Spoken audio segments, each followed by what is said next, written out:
Kamala has the womanish traits of being a cackling, irrational, and venomous serpent. Okay, so last Friday, Daily Wire host Andrew Klavan gave that blatantly misogynistic commentary on Vice President Kamala Harris. The context for that clip is that Klavan believes the presidential race between Harris and Donald Trump is a male-female race. Let's hear him explain all the masculine traits that he loves about Trump, plus a little bit more of his thoughts on Harris. Look at this. This is a very male-female race. And we're not supposed to talk about that because obviously they're male and females are exactly the same. In fact, you can change them out and swap them out. They're so much the same.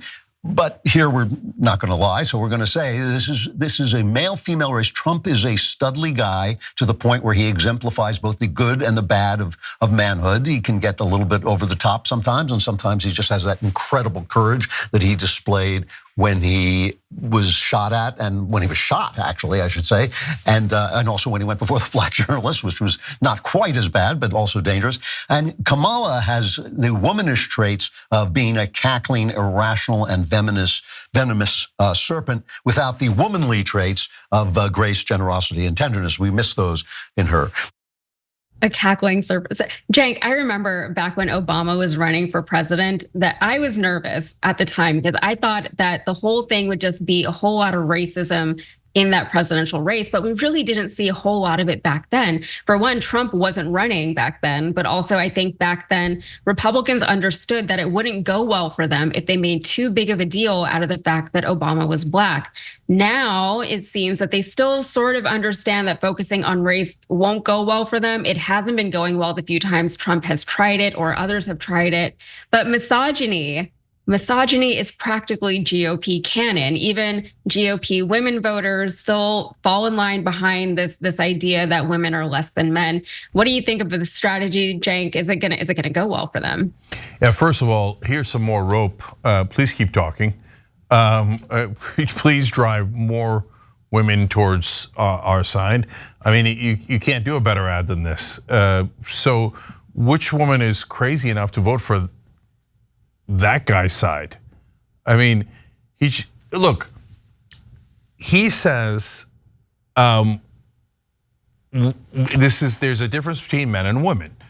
So first he starts with something that I agree with. Now, the question is, what's the difference and does it have an effect in politics? So if you say on average men are stronger or faster, I agree with that. And if some of you say no, I don't want to agree to that, okay, that's up to you, all right? And you could hate me for it if you're from the left, etc. No problem, okay? But I don't think anyone really believes that. Okay, but then he jumps to, since there's a difference between men and women are the incredibly courageous ones, and women are the cackling, venomous serpents. Wait, those two things are not logically connected. And no, that is not an accurate description of what all men are or most men are, and what all women or most women are. I mean, but he really believes that. And a lot of right-wingers really believe that. And then they get surprised that women don't want to vote for them. They're like, what? We took away your rights, we got between you and your doctor, and we said that your body is going to be property of the government for 9 months, and we don't even care if you were raped or suffered incest. We don't care about you at all. You're a baby machine for us, and otherwise you're a serpent and you annoy us with your cackling, and obviously we would never let you lead. I don't know why you wouldn't vote for us. Okay, brothers and sisters, go for it, keep saying it. World's worst strategy, and the only reason you would do that is because you can't help yourself. And that's exactly what these guys are. And by the way, it's not like he let go of the racism. He said, I mean, the only place where it might have been more dangerous than when he was shot is when he was in front of the black journalists. So look, this country is not that racist. Look, I don't want to say at all, that's crazy. Of course there's racism in the country, not right-wingers. But remember, Barack Obama had an 83% approval rating after his inauguration. Yes, that's when they're at their peak, but that's a hell of a peak. 83% of the country. Okay, now it's so much more nuanced than that because it depends on what he says and when he says it. So many things go into that. But having said that, I need Democrats to stop worrying about, oh my God, what if it's a black person? What if it's a woman? What if it's someone gay? Oh, the country isn't ready for it. Just trust the country a little bit. Don't worry, the Republicans will do your job for you anyway. These monsters will come out and attack everyone that doesn't look identical to them, and they'll hand you the election as this idiot is doing. Yeah, I think the people who say things like, oh, the country isn't ready for a woman, they're not ready for a black man to be president, whatever they say, it's almost like they're kind of driving the point further in. Stop making it such a big deal. You're the one making it a big deal, trying to sound like a pundit or something like that. But really, you're the one perpetuating that idea. And unfortunately, Cenk, I think that there are a lot of he-man, woman-hating women out there. But maybe they'll come around soon. There's this idea, at least here in the South, that women vote the way that their husbands tell them to vote, specifically conservative women, conservative white women, I should say. But there is reason to believe that they say one thing and vote another way. But Klavan wasn't the only right-wing dude making misogynistic comments about Harris last Friday. Of course, there's more. Here is Jesse Waters saying that she should be disqualified for the presidency because she likes food and she likes wine and she likes dancing. She's just an average woman, Kennedy.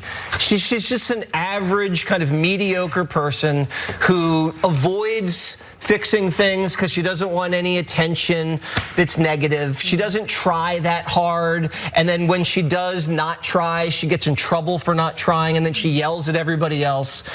She likes wine. She likes food. She likes to dance. She's just like your typical girl's girl that talks behind everybody's back and then says nice things to your face. It's just, she's just not at the level of what you'd think would be a president. She's just too mediocre to be president.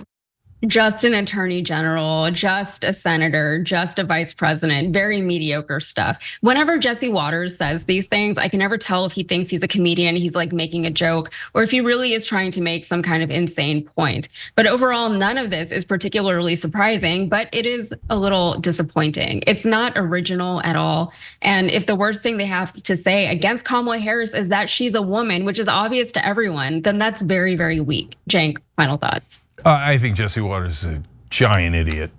I mean, who says this stuff on air? Again, it's like they're trying to lose the election. So you're gonna say that she's like an average woman. She doesn't try that hard.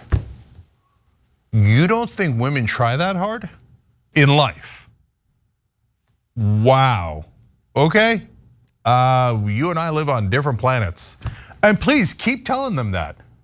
Say, hey, remember, vote Republican, because women are lazy and they're good for nothing but talking behind your back and drinking a bunch of wine. You know they're mediocre, right? Now, everybody, all you women out there who are super mediocre and barely ever lift a finger, vote for us. Please, please, I'm begging you, make ads, run it in the swing states. Yeah. It's like he's trying to make her more relatable to the average woman. And also, what is he saying if this woman she doesn't try very hard at all and she has accomplished so much that she's one step away from the presidency? What does that say? What is that point that he's trying to make? I don't know. But she sounds like fun. I want to hang out with her. I want to drink wine with Kamala Harris and eat food with her because who doesn't like wine and food? It's a weird point. It's a weird point to make. Yeah, and if he wants to hang out with someone who drinks wine a little too much, Jeanine Pirro is right there. I mean, ooh, yeah. Okay, but not every woman's like her. But you got to clarify this to conservatives because apparently they'll go, oh, whatever affects me is the only thing I understand, okay? And I'm sitting next to this lady, she won't stop drinking wine, so I assume all you girls do that, right? So, especially at work. We especially love to drink wine at work. That's the best. Yeah, and then conservatives will pretend to get offended when I say things like this. If you're a woman and you want to vote for these guys, you ought to have your head examined. If you like to give away your freedoms and you like to be insulted, hey, maybe that's your kink, sure, then have at it. But otherwise, you gotta be nuts. You're gonna let these misogynist clowns who think you're venomous serpents and don't work nearly as hard as they do set a talk show host on television? You're gonna let them run your lives and decide what freedoms you have and don't have? You'd be nuts to vote for them. The thing that bothers me about a lot of this is that here in Texas, I do know a lot of conservative women, and they still will vote for Republicans, even though they say all these crazy misogynistic things. And, you ask them, how can you cope with that? And they say, well, that's not really what they mean. Or they always fall back on these traditional values and traditional gender roles and all of that. And, I feel like I understand, I kind of live a life that is very in line with traditional gender roles, not as a matter of making a point of anything, but just that's how my life is. And it's not a bad thing, but you can still do all the very feminine things and have your husband do all the very masculine things and still be like, I have rights, I still deserve things, I still have a brain, I still know how to do things. And for some reason, a lot of times that doesn't really connect for them, or they just cope, or they vote one way once they get into the polling booth, and then they don't tell anyone.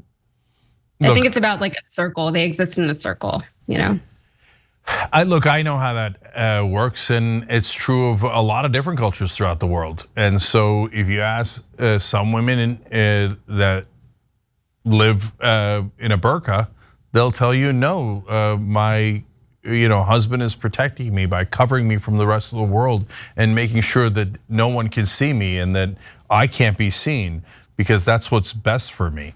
So it's amazing what cultural propaganda will do to anybody's head. But don't believe those nonsense lies. And so, look, I think it's super obvious. And if you're a guy who thinks that I'm wrong and that women are clearly inferior and that they should serve their husbands and that's their main role, you're gonna vote for Trump anyway. So there's nothing in the world I could say that would make you change your mind. Everyone else, you'd be nuts to put these guys in charge. Thanks for watching The Young Turks, really appreciate it. Another way to show support is through YouTube memberships. You'll get to interact with us more. There's live chat emojis, badges. You've got emojis of me, Anna, John, JR, so those are super fun. But you also get playback of our exclusive member-only shows and specials right after they air.